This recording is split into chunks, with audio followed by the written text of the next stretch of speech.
Welcome everyone to this week's Founder Chat. I am so excited to be here with Colin Weston, who has so many different hats on, and we'll try to get through as much as possible today here. So today I'm going to introduce you as a sport innovator, an entrepreneurship community builder, and a podcast host and public speaker. And we're going to dive in a little bit into Startup Vancouver and how you brought that to life and where it's going to be going and where you're going with it in a way. Yeah. And then talk also about Sports Reviver, because I'm quite keen to learn more about that as well. I haven't had as much of a touch point with Sports Reviver, so I'm quite keen to hear about where you're taking that forward. So welcome. Essentially, it's going to be a 30-minute, fairly casual interview-style conversation, and everyone joining us, hello, welcome. Whether you're here with us live right now on Instagram or you're joining us on IGTV or YouTube later, please say hello and tell us where you're joining from, and feel free to ask questions as well as we go along. So this can be as interactive as you'd like to be. I like it to be, those in the audience. So. Yeah. Oh, and I'm Melanie Ewan, by the way. I always forget to tell everyone. I'm Melanie, that thing. I'm one of the co-founders and managing partners at Volition, and we build connectivity, capacity, and knowledge in global startup ecosystems. And I'm joining today from Montreal. So I feel like I've said enough. We've known Colin for a very long time, and I don't get to hang out with you nearly as much anymore, which is very sad for me. So I'm going to pass this over to you to talk more about what you're doing in the world right now. And honestly, typically we start as kind of like, what's the origin story of this one company that you're with? But I'd like to hear a little bit about the origin story of you as an entrepreneur, and then we'll get into the layers of Startup Canada and Reviver Sport Entertainment as well, if you're happy with that, and ModGolf Podcast as well. Absolutely. It sounds like I've been told before, people don't know me, it's like you must have a real focus issue, but hopefully you start to see that all these things are intertwined and interconnected as far as trying to be as intentional as possible as I can. Sometimes better than others. That's the entrepreneurial journey. Sometimes you don't know what you don't know, and you hopefully learn from your mistakes and learn fast and move on. And that's really what I do, Melanie, between community building with Startup Vancouver as one of over 40 chapters of Startup Canada across the country that we'll talk about. And also my work with the ModGolf Podcast, which I started really as to connect with an industry that I really wasn't part of, like kind of the $100 billion a year golf industry, when we launched Reviver with our first product, which was our aha moment, if you want to kind of take it back to kind of the inflection point of my first entrepreneurial endeavor, which really was in 2012, 2013. So with me, my background is in architecture, so you want to think kind of design thinking side of things, not from the tech side originally, even though I'm in it now quite heavily. So yeah, went to architecture school, grew up in Toronto, moved out to Vancouver, 25 years ago, never left, and spent the first 20 years of my career in architecture and working small firms and then large international firms, focusing on large healthcare infrastructure projects, but even more so what I loved and the passion that kind of grew out of was sport architecture. So working at that Olympic game level here in Vancouver and elsewhere, Pan Am Games, World Championship races. And it's not just the venues and the stadiums and the design of that and the build of those. What I really gravitated towards, now the chance to get some experience in, was the event planning. More like UX for sport events, I think it's probably a good way to describe it, right? That user experience, all those experiential touch points for the fans, for the players, for the officials, for the coaches, the security, the staff, all those heightened magical moments during, before, and after a sporting event, and got pretty darn good at it. And with entrepreneurship, with most people, when they have the courage to kind of finally take that first step, it's usually a kind of a mixed feeling, where with me, I was frustrated and disengaged with traditional architecture. It had taught me a lot, but after 20 years, I kind of said, do I want to spend the next 20 years doing this in my career? And although I don't have an MBA, so this isn't a very kind of refined or sophisticated way of looking at business, but we apply it today with what we do, and that is working on projects with awesome people, that are interesting, awesome projects in great locations that make money.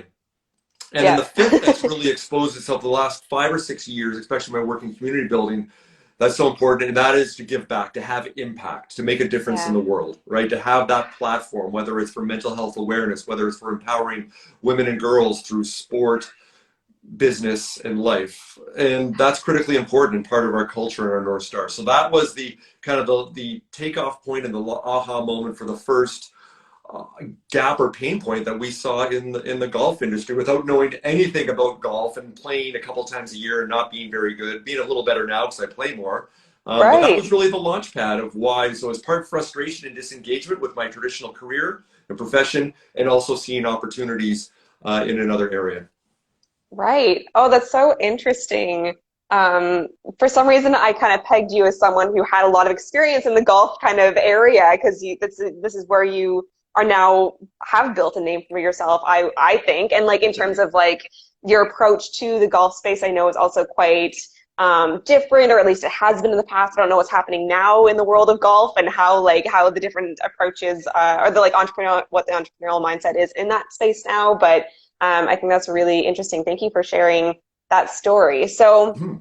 I'd love to know if you could just give like a little tidbit for people here about what is Reviver Sport Entertainment and how that connects to ModGolf podcast as well. Absolutely. So I'll try to connect the dots there on the timeline.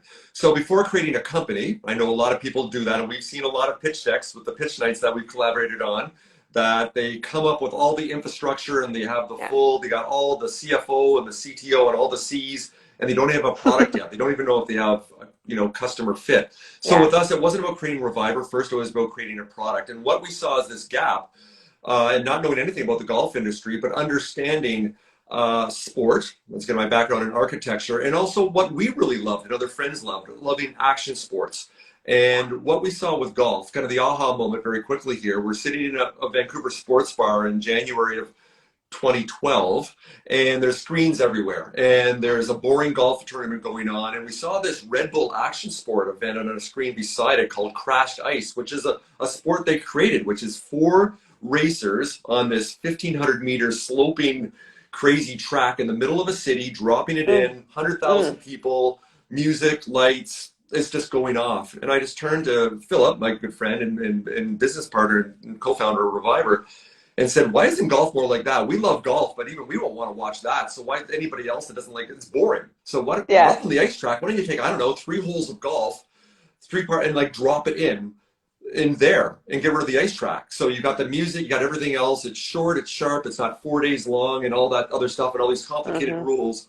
So basically, what we did, we created the golf meets Coachella Music Festival, part Cirque du Soleil. So you can drop it into on a beach, an urban beach, in the middle of a park in a city for a day or two, and you have this event. So it's kind of part American Ninja Warrior, if you will, and that's what we did. It sounds kind of crazy, but one thing I do, and you know me well enough, I'm a practitioner and workshop facilitator for Blue Ocean Strategy, that business methodology that for everybody out there, quite simply, it is to unlock new customers. It's not about the competition. You're not competing, Mm, you're creating new value. And the way to do that, one of the many ways, is to look outside your industry, in this case, golf, and see these other things that are working and resonating and connecting in these other sectors, in these other industries, and taking the best elements of that. And in golf, we took the best elements of that, got rid of the golf course, and then created something new. So the price structure goes down, the value goes up,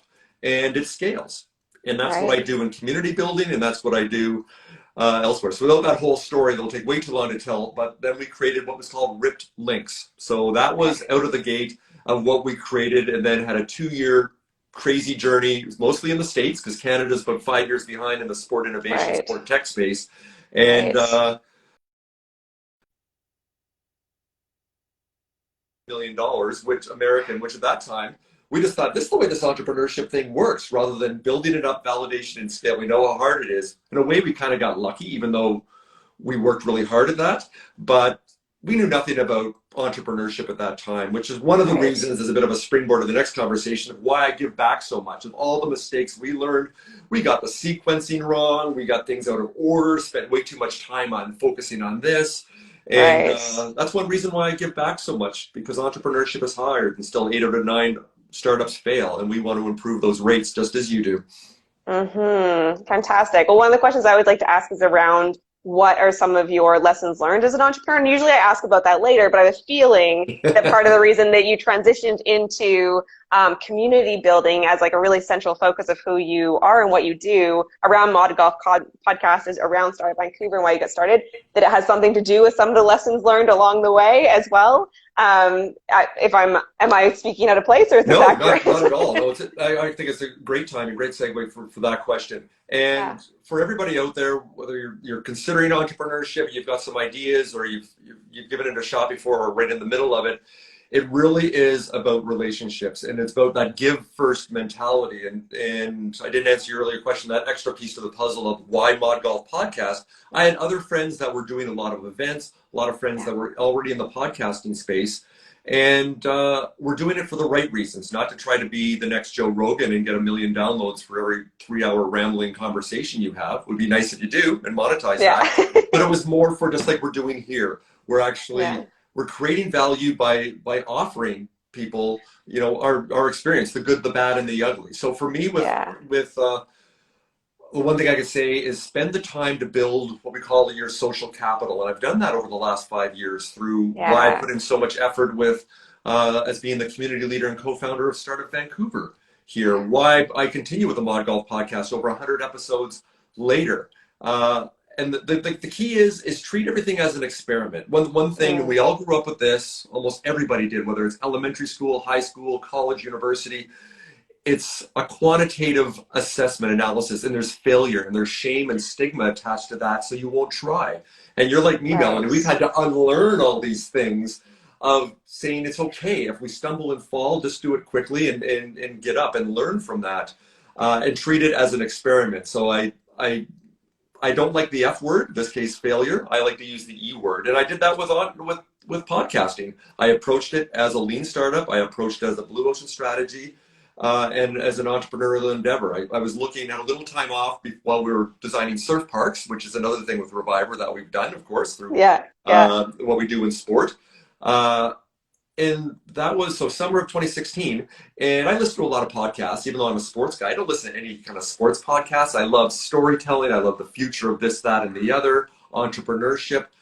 And then I was at that time with iTunes on their podcasts. I just did a simple search. I did sports, and there were thousands of podcasts popped up. And then I did golf, and there were hundreds. And then I just put in innovation golf, future golf, entrepreneurship golf, and there were zero. And I'm saying, someone should tell these stories. And I'm thinking, maybe I should tell these stories, even though I know nothing about podcasting. I'm no one in the media space. So I treated it like an experiment. I reached out to a bunch of friends that I've known people now for 4 years, even though Rip Links, too early in the market, you know, up and down a couple of times. It didn't quite have the result we thought it was going to get at that time. Right. But other great things came out of that. I know all these awesome people I've become friends with, and I've cultivated that level of trust with all over North America in the golf industry. And I know these innovators. I reached out to 4 or 5 of them and said, okay, here's the deal. Would you be on my podcast that doesn't exist yet? And I'm no one in the media space, and we may get 0 downloads. No, 2, because you and I will listen, so we'll get 2 downloads, maybe more. And all of them said, Colin, we're friends, love what you're doing, absolutely. And then I got introduced to more people, and I said, okay, I'll do a 12-episode season. Maybe I do suck. Maybe no one listens. Maybe there's only 12 stories, maybe all the above. But then it started to roll, and I got introduced to more people, and then I started to understand the space, and I understood how to start to monetize that, at least enough that I was able to then cover itself, and rather than just being a hobby. And it's really about community building. And now the connectivity I have by giving first and executing just like you do at a high level, then people know, well, this other stuff you're working on, rather than just being a noise in the crowd, I already know you. I've got a relationship with me and the ModGolf Podcast, and they've seen me execute at a high level with the production and the quality all across the board, and can be dependable and reliable, that then it just separates me like a couple of notches from the herd. So those relationships, long-term wise, are being built. Yeah, fantastic. I was just talking to a new entrepreneur, not young entrepreneur, but new entrepreneur, who was recently, they were trying to build something, and they recently were talking to someone, said, you know, but when I Google you, I see nothing. I can't find anything about you. I don't know why, like you're telling me that this this topic is really interesting to you and it's something you've researched and done a ton of work in, but we don't know anything about you and you don't have this community around you, and you need to be able to build that. And I hear these kinds of stories all the time, and always, I'm gonna from now on like direct them here, be like, listen to Colin, listen to this story of like you've built such an incredible community and a name for yourself and a brand identity. And as you say, if they come to you through ModGolf Podcast, or they come to you through Startup Vancouver, they learn about you, they trust you, they're excited about what you're doing, and then they learn about everything else you're doing. You don't have to say, I do all the things here right now. You can just bring people into like a piece of your life that you're building this big community around. And I love that you do that. And I imagine you have a ton of lessons learned also around the community space. So at this point in time, I want to first say hi to everyone who's joined us. In the meantime, I saw like quite a few people jump in here. And so I want to say hello to those who are in here. I see SFU is in here. Hello. Black Business Vancouver. Hello. Welcome. So this will be on IGTV and YouTube afterwards. You can go back and hear from the beginning about Colin's journey. But let's transition right now. I know we only have kind of just over 10 minutes left, so let's jump into Startup Vancouver. And as a big part of the community building that you've done and the give back work that you've done, and it's clearly, I can see the connections and the ties to the other work that you do as an entrepreneur. So let's talk about why you decided to start Startup Vancouver in particular, and how that has impacted your life and where you're going next with that.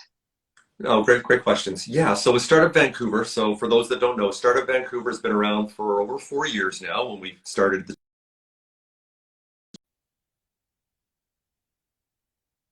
community chapters of Startup Canada across the country, which is the national voice for the 3.5 million entrepreneurs across the country, to give them the best chance of success.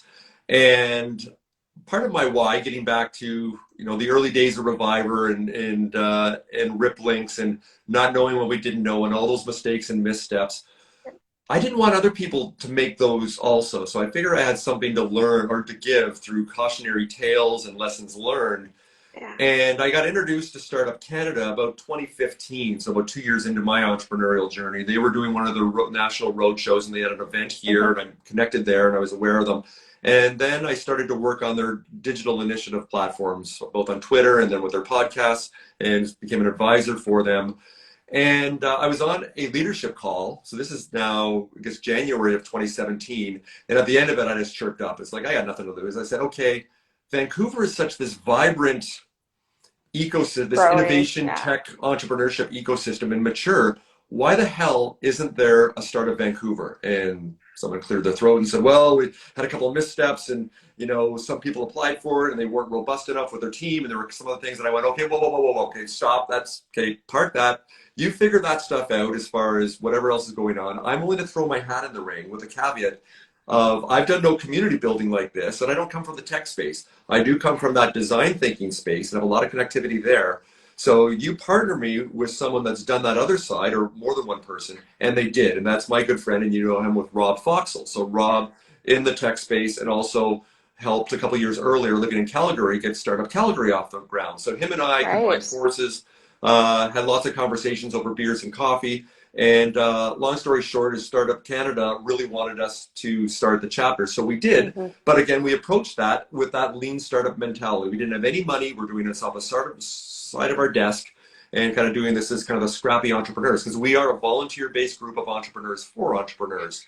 So in that summer, we started to just reach out and said, okay, well, Startup Canada is quite heavily aligned on Twitter, and then we could do events on Facebook. So those are the two places we said on social media. We just started going out to events and promoting events and showing up and live tweeting and then post engagement, and people, including Volition, is like, who the hell are you and why you're doing this? Because that's what we do, right? We're here to be that connective tissue that brings together all the awesome yet kind of fragmented and siloed organizations and groups within this ecosystem. And that's still to this day is part of our DNA. And I approached it very slowly, saw opportunities. Our two pillars are, one is we don't compete, we collaborate, just like we did with Volition. It's like, we didn't say, you do a pitch night, we're going to do a better pitch night, we're going to crush you. It's like, you guys are doing an awesome job. Once we got to know each other, and then for about a year and a half before COVID, and even though we did some virtually, we then collaborated and co-presented those pitch events, and it worked out beautifully. And that's what we've done, and continued on through there. So after 4 years, can I answer your question here? I know we have a little bit of time left. Is I put it out there now as a succession plan. So I've been the community leader for 4 years, and now is the time. I've helped write the first couple of chapters of the story. Now it's time for other entrepreneurs, younger, more diverse group, whether it's a leadership team or one person leading it, and how that works. I've tasked Startup Canada to help facilitate that process. I think you've known on LinkedIn and other platforms, I put it out there. So it's not a bad thing saying it's dying. So it's ready to take to that next level. But that's not for me to do. And I don't necessarily have the ability to do it. As far as governance and those other pieces, I'm terrible at that. I know nothing about that as far as putting structure in place. I'm more of a startup person. So I'm still going to stay on as an advisor, but we're in the middle of transitioning. And one thing I can say, because I've learned from you and I've learned from Paul with Pitch Night, always have an ask. And out there to everybody on IG Live here today, the ask for me was Startup Vancouver. If you're interested in being a volunteer, a leader, an advisor, just even want to learn more about that, please connect with me afterwards, and I can put you in touch with the people of Startup Canada that we're helping to facilitate that transition over the next 4 to 8 weeks. But I'll still stay on as an advisor. I'm not going away. Excellent. I am sure many people are very, very happy to hear that, because I think Startup Vancouver has become synonymous with Colin Weston. And I think that also is a great move that you're taking, like knowing when to move on, knowing when to pass something on to someone else, and to bring in new ideas and to bring in this next generation of change makers, as you call it, I think is really important. I talked to a few founders recently who have made that move in their own companies recently. It's very hard. There's a lot of really difficult conversations within and outside of your head that happen when you're making these decisions. And so kudos to you for making that choice for yourself and for your vision of what your future looks like, and for the vision of Startup Vancouver as well. I think it's a great role model moment as well for a lot of people. Well, thanks. And it is hard because it's easy for the ego to say, oh, well, I'm this face, for better or for worse, with this face of Startup Vancouver.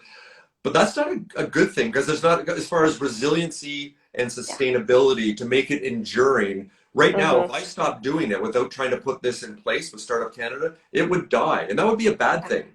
And I would hate to see that happen. And so I'm doing my best to create this transition and a little bit of a legacy that it does, like I said, goes to that next level. And amazing. The next group of people, they can craft it in the vision that they see. Maybe they take some of the pieces, whether it's Canned Startup Stories, our platform for giving underrepresented communities a voice.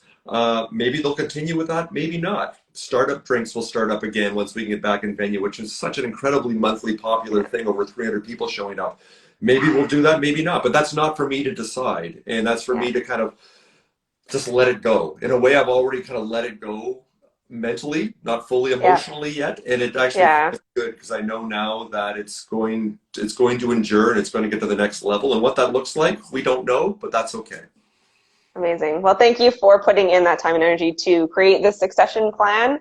Very important, and really appreciate that. So I'd love to know, what is entrepreneur Colin Weston? What is your vision for yourself for the next however many years? I could say, what's your vision for Reviver Sport? What's your vision for ModGolf? But I know there's always so much going on. So you can answer that question in whatever way that you would like. What does your next 5 years look like? Well, I've been on some interesting calls even this morning as far as how that will look.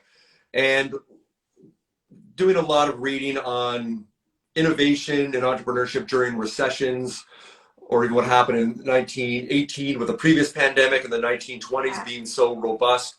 And you've probably done a lot of reading too, Melanie, that the rest of this decade, once we kind of get through this, and maybe another year or two, but the second half of this decade, 5 or 7 years, are going to be incredibly robust times. So if you're not able to make hay with something that you love doing and adds value, then that's on you.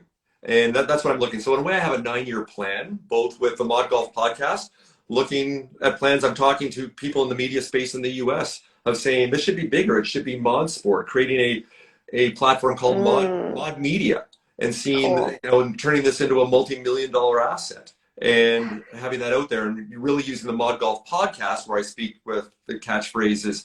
I speak with the influencers, entrepreneurs, disruptors, and innovators that shape the future of golf, and do that across every single sport. And it's not just me. Once again, I'm stepping back now that I'm getting other people to host our events. I'm getting other people. I've had, as I start up season 10 of the ModGolf podcast next week, our next 12 episodes. The first episode I had a guest host. So I'm even stepping away already so that I'm opening it up, stepping behind the curtain and doing that. So between that and interconnected with Reviver, we created, which we're still working through, which is really exciting. So our latest product, which we've been developing for 2 years, is called Aces Gameplay Golf. So you can imagine, so this is real, it's basically putting meets pinball meets esports, right? So you've got these putting pods that are like 20 feet by 10 feet. It's got the food and hospitality aspect of what we've learned from other clients we've had in the US in the sport entertainment space. And this can be mobile, dropping into, let's say, the P&E. As an arcade game, this could be dropping in at a conference. It could be dropping in at a golf or sport event, at a music festival.